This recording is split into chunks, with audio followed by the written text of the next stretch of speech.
Breaking news, Apple just released the new edition and version of iPhone, and with it, there is a new version of AirPods, which give you access to scholars and being able to talk to scholars directly. And in this video, I'll tell you why I hate it. Because it can detrimentally hurt your religion and the religion of your descendants, your children and the children of your children and the generations to come. And this is all tied to the new boom of AI and the tools Shaitan is going to use in the future to just push Muslims away from the religion of Allah Azza wa Jal. Different language from you are both wearing these new AirPods Pro 3. You can speak in your native languages, and then through artificial intelligence, it'll automatically translate.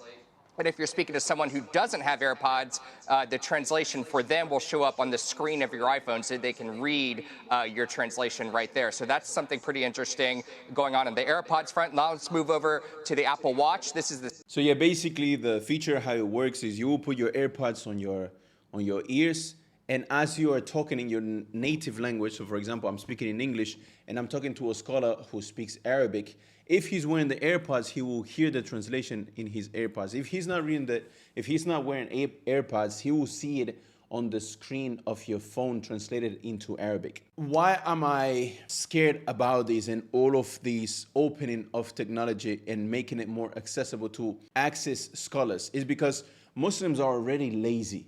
Muslims are already lazy and they content with the diluted version of the religion that they get through English translations. Especially in the West, they have the khutbahs in English, they have the Quran translation, they have, if they are a little bit more studious, they have even books that are translated into Arabic. And what this does is that they never get to actually experience the true, pure meanings of the Quran, the true pure meanings of what the Prophet ﷺ said. And this is related to something called untranslatability. Untranslatability is basically a phenomenon that happens in language. Me, as somebody who's a polyglot and speaks 5 languages fluently, English being one of them, and yes, 10 years ago I didn't know English, so it's a language that I've learned. So I know one thing or two about languages, and I can tell you that from one language to another, if you translate a joke, you translate a sentence, an expression, a lot of meaning is lost, and there is a particular essence of that original expression or original sentence that's lost. Now when it comes to spiritual text, it's even more. Especially in the Arabic language, there are many concepts that are buried inside of words that are very, very difficult to translate.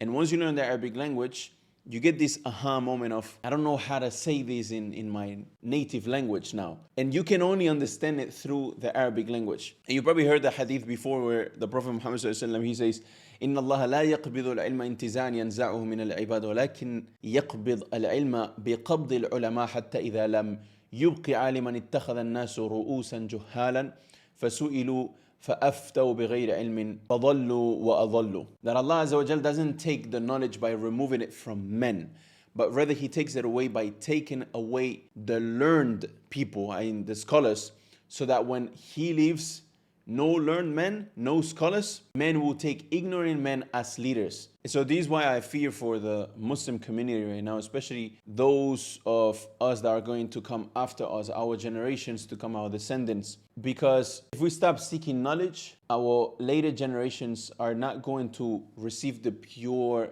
knowledge that comes from the Quran, the tafsir, the ahadith, the explanation of the ahadith, and all these foundational and original scriptures of our early scholars. And obviously the knowledge is preserved on the language of the Arabic language. All of this knowledge is buried in these books that you see behind me, which a lot of them are not translated. So what I would say is, I highly recommend you to be one of those who be a cause for a change in the future, especially in your descendants. So by learning the Arabic language and installing that into your descendants, your children, inshallah, you are going to continue to preserve the religion of Allah Azza wa Jalla, and what a beautiful thing to do throughout your life.